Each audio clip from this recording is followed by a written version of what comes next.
Bismillahirrahmanirrahim. Assalamualaikum warahmatullahi wabarakatuh. Yang kami hormati seluruh wali santri, ayah bunda kelas 9, baik putra maupun putri. Perkenalkan, nama saya Aftina Zakia Wafda sebagai alumni pertama baik SMP maupun SMA Tursina Malang, dan sekarang juga sebagai Vice Manager di International Student juga di Tursina Malang. Nah, sekarang pada kesempatan kali ini Wafda akan sedikit bernostalgia tentang pengalaman-pengalaman Wafda selama persiapan kuliah di luar negeri dan selama proses pembelajaran di luar negeri, dan apa sih yang Wafda dapatkan setelah belajar di luar negeri. Kita mulai dari yang pertama, kenapa alasan Wafda memilih luar negeri? Alasan yang paling dasar adalah karena pada saat itu semua ustadz-ustadzah dan terkhusus orang tua saya merekomendasikan dan mengarahkan saya, kayaknya kamu lebih cocok untuk kuliah di luar negeri. Dan dari situlah kita mulai mencari informasi gimana ya caranya belajar di luar negeri. Alasan yang kedua, karena ingin mencari suasana baru yang jarang orang lain rasakan. Contohnya, ingin merasakan musim-musim yang nggak ada di Indonesia.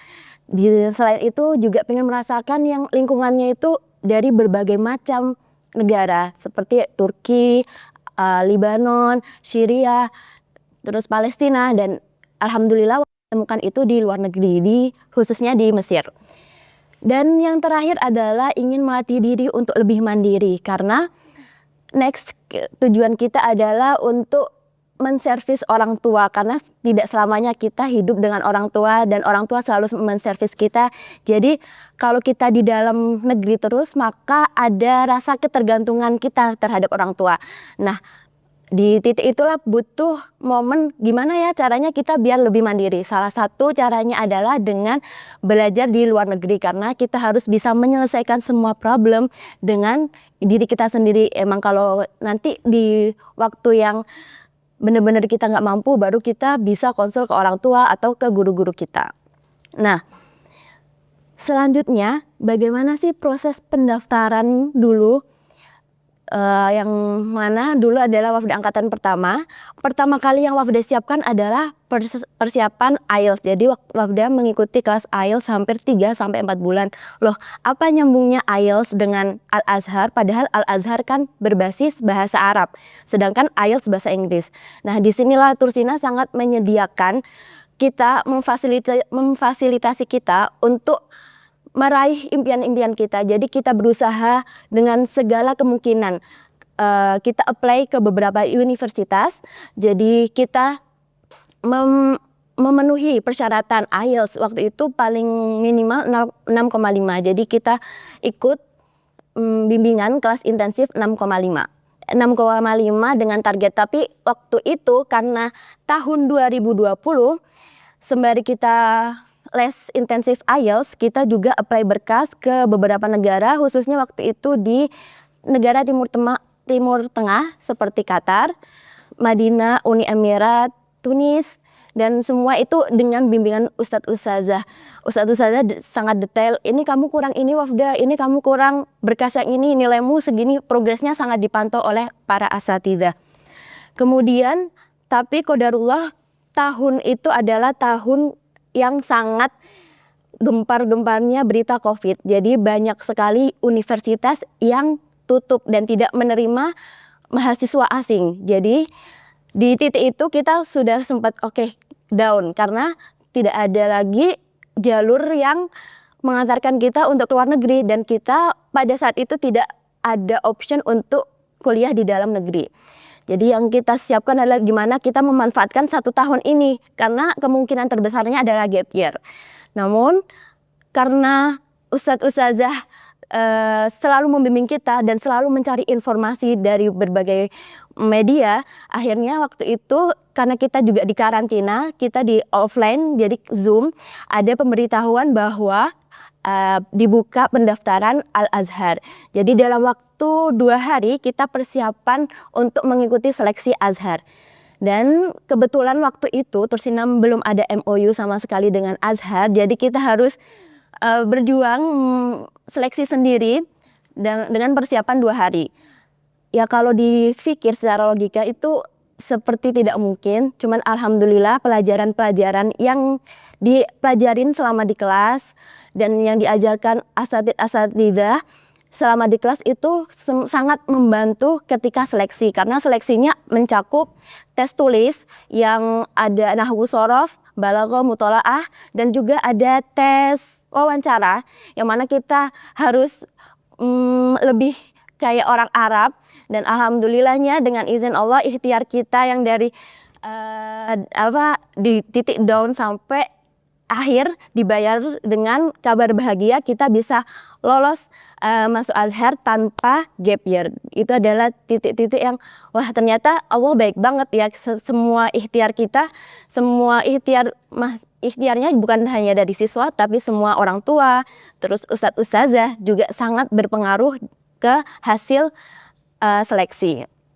Kemudian setelah kita lolos, apakah kita akan baik-baik saja, tidak ada tantangan? Tentu tidak, karena di luar negeri itu banyak sekali culture baru yang harus kita hadapin. Yang pertama, apa aja sih tantangan kita selama belajar di luar negeri? Khususnya di sini Wafda akan bercerita tentang Kairo. Tantangan yang pertama adalah survive dengan budaya asing. Ini adalah hal yang cukup susah karena kita datang, tapi pas datang itu benar-benar kegiatannya beda, lingkungannya beda, semuanya kita harus menyesuaikan dari awal. Tapi dari pengalaman-pengalaman itulah menambah pelajaran hidup yang menjadikan kita lebih dewasa lagi. Yang pertama, kita harus menyesuaikan tentang makanan, cita rasa makanan yang jauh berbeda dengan Indonesia. Kalau di Indonesia makanannya sangat strong, asin strong, MSG juga strong, manis juga strong. Tapi kalau di luar negeri, kebanyakan luar negeri cita rasanya di tengah-tengah, jadi dia tidak terlalu strong dan tidak terlalu hambar. Kemudian yang kedua, cara pendidikan di sana, orang tua mendidik anaknya itu dengan cara yang kalau kita sebagai orang Indonesia melihat itu adalah cara yang kasar. Tapi di sana itu adalah cara yang lumrah, karena seumpama ada anak kecil 1 tahun yang dia pingin mainan teman di sampingnya dan dia langsung mengambil mainan itu. Otomatis orang tua kalau di Indonesia mungkin ditegur secara baik-baik dulu. Tapi kalau di Mesir dengan nada tinggi, atau bahkan malah ada yang dengan fisik. Mungkin kita sebagai orang Indonesia, kita kaget kok gitu sih. Tapi itu adalah cara mereka mengungkapkan kasih sayang mereka. Dari situlah mereka berharap anaknya tidak mengulangi lagi. Jadi sangat wajar kalau sehari-hari kita mendengar nada yang tinggi, terus raut muka yang mohon maaf kurang mengenakan, tapi itu adalah lifestyle mereka. Jadi hal-hal inilah yang wah ternyata beda jauh, kita nggak bisa menyamakan hal itu yang ada di Kairo dengan di Indonesia. Yang ketiga, di sana Wafda banyak menemukan kakek-kakek yang udah lanjut usia, nenek-nenek itu selalu menyibukkan diri dengan menuntut ilmu, majelis taklim. Beliau-beliau itu mencari masjid terdekat atau kayak ruangan, sebatas ruangan kotak terdekat itu untuk membuat perkumpulan yang mana syekh atau syekhah gurunya mereka tidak datang setiap hari, tapi mereka mencoba rutinkan agar manfaat waktunya. Jadi mereka tetap hadir walaupun tidak ada gurunya, karena beliau-beliau ini tidak mau waktunya terbuang dengan sia-sia. Jadi yang menuntut ilmu bukan hanya sekedar anak kecil SD atau bahkan remaja seperti SMP, SMA, mahasiswa, tapi para kakek-kakek dan nenek-nenek juga menuntut ilmu, malah lebih semangat daripada kita. Dan yang terakhir, kita bisa melakukan sholat dimanapun kita berada. Misal kita ada seperti yang di gambar ini saya cantumkan, ada bapak tukang sampah, beliau sholat di depan tong sampah dan beralaskan sajadah travel. Ada juga bapak-bapak yang sholat di samping jalan raya, yaitu di trotoar, dan di sana itu sudah sangat lumrah.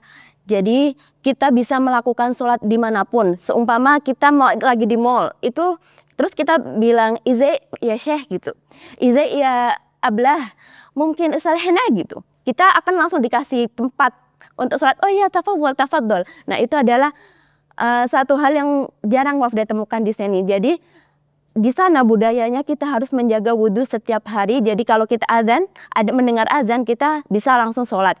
Yang harus dibawa adalah sajadah travel itu. Selain itu adalah sekilas budaya-budaya yang tidak ada di Indonesia, yang mana kita harus beradaptasi. Oh ternyata gini ya, dan kemungkinan kita bisa beradaptasi itu paling cepat 6 bulan, karena dari bahasanya mereka bahasa Arab, cuman bahasa Arabnya untuk daily life mereka pakai Amiyah. Jadi untuk bahasa Arab Fusha hanya digunakan ketika di kelas perkuliahan. Kemudian selain survive dengan budaya asing, apa sih pengalaman yang didapat di Kairo? Yang selanjutnya adalah kita mendapatkan kehangatan keluarga baru. Walaupun keluarga kita sebenarnya ada di Indonesia yang jaraknya beribu-ribu kilometer, tapi kita juga bisa mendapatkan kehangatan keluarga itu dari yang pertama, kita aktif kegiatan non-akademik. Jadi kegiatan akademik kita dimulai dari pagi sampai zuhur, itu kita mulai pembelajaran perkuliahan. Setelah itu kita lanjut ke organisasi dan majelis taklim dengan para syekh. Benefitnya apa? Banyak teman baru sehingga saling bertukar pengalaman, menambah pelajaran hidup. Terkhusus lagi Wafda waktu itu karena angkatan pertama, jadi tidak ada kakak kelas yang membimbing. Jadi Wafda dan teman-teman angkatan harus mengajak kenalan dari pondok-pondok lain dan negara-negara lain untuk mendapatkan kayak, Kak gimana sih caranya hidup di sini dengan keterbatasan yang ada? Kak gimana sih caranya hidup di sini tanpa orang tua? Nah itu akan dibimbing dan dijelaskan, walaupun kita berbeda pondok, kita berbeda negara, kita berbeda provinsi, semua akan welcome dengan pertanyaan-pertanyaan itu. Terus selain itu para orang tua juga pasti sangat gak tega kalau di luar, gimana ya anak saya di luar nanti seandainya dia sakit, terus seandainya dia butuh untuk lebih mandiri lagi, gimana ya, saya belum tega sebagai orang tua. Tenang ayah bunda, di sana kita juga banyak teman baru karena di sana sistemnya adalah apartemen kayak rumah susun. Jadi kita satu rumah itu minimal 5 sampai mungkin maksimalnya 8-10 orang. Jadi ketika kita sakit ada teman kita yang selalu siaga untuk merawat kita, terus untuk membelikan obat, dan tentu obatnya berbeda dengan obat yang di Indonesia. Jadi harus ada konsultasi dulu dan itu semua sudah diarahkan. Dan di sana banyak dokter-dokter atau banyak juga organisasi Indonesia yang memfasilitasi hal tersebut. Jadi kekhawatiran itu bisa di manage karena sebenarnya tidak di kejadiannya di lokasinya langsung, kejadiannya itu tidak semengkhawatirkan itu karena kita ada teman-teman yang siap siaga membantu. Terus yang ketiga, di sana semakin bertambahnya tahun, semakin banyak juga alumni Tursina yang di sana. Jadi kita mulai adakan acara rutin untuk mengayomi adik-adik yang baru datang. Jadi biar peristiwa saya, karena saya kan sebagai kakak pertama, nggak ada tuh gimana sih waktu pertama kali datang nggak ada yang menyapa, terus nggak ada yang membimbing kamu harus ke sini, nanti pertama kali harus ke sini. Nah dari pengalaman itu, jadi kita satu angkatan, oh berarti adik kelas kita nggak boleh kayak gini, kita harus memfasilitasi adik kelas kita. Jadi dari rumah, terus fasilitas pendaftaran itu juga kami proses bantu adik-adik kelas kita. Dan biasanya untuk bonding antara adik dan kakak, kita adakan kumpul setiap mau ujian, kita ada doa bersama. Terus kita setiap habis ujian kita ada rekreasi bersama. Tujuannya adalah untuk memperkuat bonding kita. Jadi ketika ada masalah satu sama lain bisa welcome. Dan di sini perbedaannya adalah mungkin kalau selama di pondok kita sangat dibatasi antar lawan jenis. Cuman nanti kalau di sana agak sedikit lebih bebas, tapi tentunya dengan syariat-syariat yang ada. Karena di sana juga negara Islam, jadi insya Allah lebih aman. Kemudian apalagi sih benefitnya ketika kita belajar di sana? Yang paling Wafda rasakan enaknya adalah kita bisa liburan ke tempat bersejarah dengan sangat mudah aksesnya dan sangat terjangkau. Seperti kita ke Giza Piramid, yang mana kita bisa langsung melihat tengkorak-tengkoraknya Fir'aun. Di situ ada 22 tengkorak Fir'aun. Terus Wafda juga udah cantumkan ini beberapa gambarnya, ada replikat Fir'aun juga. Dan kalau kita merasa biasanya mahasiswa Mesir itu lebih suka ke luar negeri atau pada liburan akhir semester biasanya lebih suka ke luar negeri kayak Turki, Mekah, Madinah. Nah, di situ adalah momen-momen yang kita bisa pergi dengan pribadi, dengan sendiri. Terus habis itu kita bisa jadi solo traveler karena kita paham bahasanya, bahasa Arab. Jadi kalau kita mau ditipu otomatis kita paham, jadi tidak gampang ditipu. Terus yang terakhir dikelilingi dengan lingkungan yang sangat positif. Jadi di sana itu setelah kuliah kan ada waktu dari siang sampai malam. Nah, itu adalah waktu yang dimana semua masyayikh itu rela menyebarkan ilmunya, sharing ilmunya tanpa dipungut biaya. Jadi beliau itu ikhlas mengadakan halaqah-halaqah. Jadi kita bisa mengambil sanad, mengambil ijazah di beliau-beliau dengan waktu yang mungkin kalau sanad dan ijazah itu sebulan itu minimal. Jadi dan itu kita bisa masuk atau kita bisa join secara gratis, secara tiba-tiba juga bisa, nggak harus yang ada pendaftaran ini tidak. Kita datang ke halaqah itu dengan komitmen sendiri dan kita nanti bertatap muka langsung dengan para masyayikh, akhirnya kita bisa mendapatkan ijazah dan sanad tersebut. Kemudian salah satu yang sangat perlu dihormatin adalah ketika di sana para rektor waktu itu ada di sini Wafda cantumkan rektor besar Azhar yang selalu kemana-mana itu tanpa pengawalan dan hanya menggunakan sepeda motor, tidak mobil. Jadi di sini itu selain kita mendapatkan ilmu dari syekhnya langsung melalui kitab-kitab turos, kita juga mendapatkan ilmu dari gimana cara para syekh itu bersosialisasi kepada masyarakat. Secara nggak langsung kita dapat dua insight, jadi dari kitab dan cara syekhnya melayani masyarakat dan cara syekhnya bersikap. Jadi seseorang itu dinilai memang dari hatinya, dari isinya, bukan dari luarnya. Itulah yang selalu diulang oleh para syekhnya. Terus apa sih manfaat dan dampaknya setelah mendapatkan beberapa pengalaman itu? Yang pertama, setelah Wafda sampai Indonesia otomatis beda karena Wafda lulus alhamdulillah 3,5 tahun. Nyampe sini oh ternyata beda ya, beda banget. Yang pertama kita lebih terbuka terhadap perbedaan. Kenapa? Setiap kita melihat satu perbedaan, contohnya cara kita berpakaian atau cara kita wudhu, cara kita sholat, kita nggak hanya langsung judgement oh itu salah, nggak, karena kita udah punya aspek pemikiran yang lain, oh itu mungkin ikut madhab ini, jadi kita lebih berwibawa, lebih oh itu bukan salah, tapi ini dia mengikuti madhab yang lain, jadi lebih wise. Terus yang kedua, kita lebih terlatih dalam beradaptasi sehingga lebih mudah dalam koordinasi. Contohnya sekarang saya sebagai bekerja dan di sini itu kita ditargetkan dengan banyak tugas. Nah, ini kalau kita tidak melatihnya di sebelum-sebelumnya, kita akan keteteran. Dan contohnya, semua masalah itu yang menyelesaikan adalah diri kita sendiri. Jadi, selama di luar negeri, itu kita berusaha untuk solve problem sendiri.